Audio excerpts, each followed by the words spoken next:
News সত্যের পাশে সময়ের সুখবর নিয়ে এলো হামজা ফ্যাশন।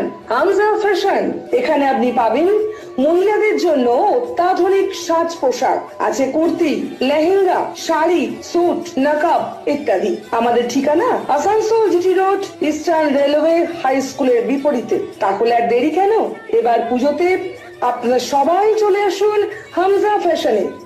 ন্যায্য দামে নিয়ে যান আপনার পছন্দ মতো জিনিস। নিউজ সত্যের পাশে সময়ের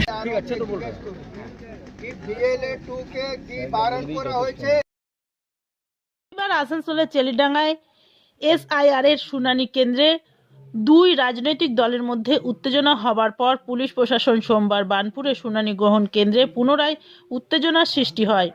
ঘটনায় জানা যায়, পুনম ছেত্রীর শাশুড়ি কোনো আত্মীয়র শরীর খারাপ হওয়াতে নেপালে গেছেন।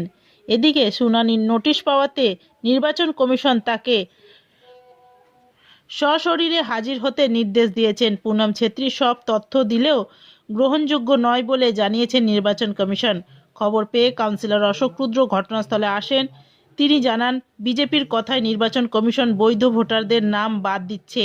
তারা তাদের উচ্চ নেতৃত্বকে বিষয়টা জানাবেন। পশ্চিমবঙ্গের মানুষের ইলেকশন কমিশন দ্বারা হয়রানি মানছি না, মানব না। ভোটারের নাম সুরক্ষিত করতে তৃণমূল কংগ্রেস লড়ছে।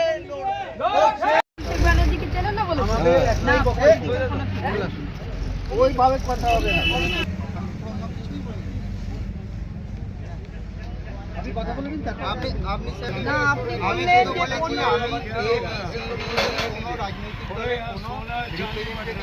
এসআইআর ক্যাম্পে যেখানে আমাদের চলছে, ক্যাম্প চলছে, সেখানে আমরা ঢুকতে পারবো। ভিতরে পুরো লাইন দিয়ে মানুষরা, সাধারণ মানুষরা, আমাদের ওয়ার্ডের মানুষ আছে, আশেপাশে ওয়ার্ডের মানুষ আছে, এটা পিএইচই অফিস, লাইন দিয়ে রোদের মধ্যে দাঁড়িয়ে আছে। আমরা ভিতরে ঢুকতে যাচ্ছি, গেট বন্ধ করে দিয়েছে, বলছে গেটের ভিতরে ঢোকার পারমিশন নেই। এমনকি বলছে কোনো পলিটিক্যাল ফিগারকে আমরা চিনি না, আমরা কোনো নেতামন্ত্রীকে চিনি না, আমাদেরকে লিখিত দেখান। তো আমরা বলছি যে আপনি লিখিত দেখান যে BLO 2 ওখানে ঢুকতে পারবেন না, সেটা ওনারা দেখাতে পারছেন না, কিন্তু আমাদেরকে ভিতরে ঢুকতে দিচ্ছে না।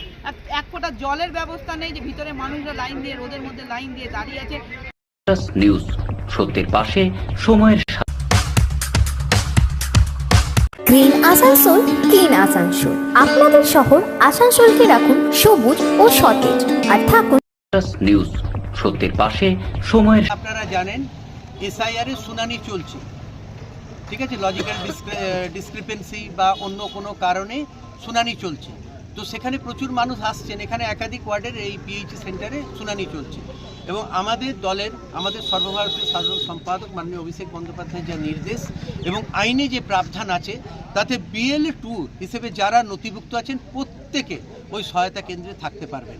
কিন্তু এখানে দেখা যাচ্ছে ইলেকশন কমিশনের যে আধিকারিকরা এসছেন, তারা নির্বাচন আধিকারিকরা, তারা কিছু অদ্ভুত ফরমান জারি করেছেন এবং আমার সঙ্গে ফোন কথা বললেন, তারা কেউ বাইরে আসতে রাজি নন। এবং তারা যেহেতু পুলিশ প্রোটেকশন নিয়েছে, আমরা কোনো রকম উচ্ছৃঙ্খল কোনো আচরণ এখানে হতে দেবো না, সেটাও যেমন বদ্ধপরিকর, কিন্তু প্রত্যেকটি মানুষের নাগরিক অধিকার সুরক্ষিত করার জন্য আমাদের দল মনে করে যে BLO 2 এর থাকা অত্যন্ত জরুরি। BLO 2 তে যে ঢুকতে দেওয়া হচ্ছে না, আপনারা দেখতে পাবেন কত বয়স্ক মানুষ এখানে আসছে। তো সেই ক্ষেত্রে আমার বলার বক্তব্য একটাই, যে এর তো কোনো লিখিত আদেশ থাকবে কেন্দ্র সরকারের, কেন্দ্রের যে আদেশ নির্বাচন কমিশন থেকে দেওয়া হয়েছে, সেই আদেশ তারা দেখাতে পারছে না। তারা আমাদের কাছে চাইছেন যে কিছু করে আপনারা দেখান আপনাদের কাছে আদেশ আছে। এ তো সেই অনেকটা রিপেল করে দেওয়া টাডা আইনের মতো। টাডা আইনে একটা সময় দেখা যেত যে কোনো সংখ্যালঘু মানুষকে বা মাকোপায় অ্যারেস্ট করা হতো, তারপর বলো তো তুমি প্রমাণ করে দাও তুমি টেরোরিস্ট নও। এ তো ঠিক সেই ধরনের জিনিস, আপনি দেখান আপনার কাছে আছে, তো আপনি দেখান যখন আমাদের আটকাচ্ছেন।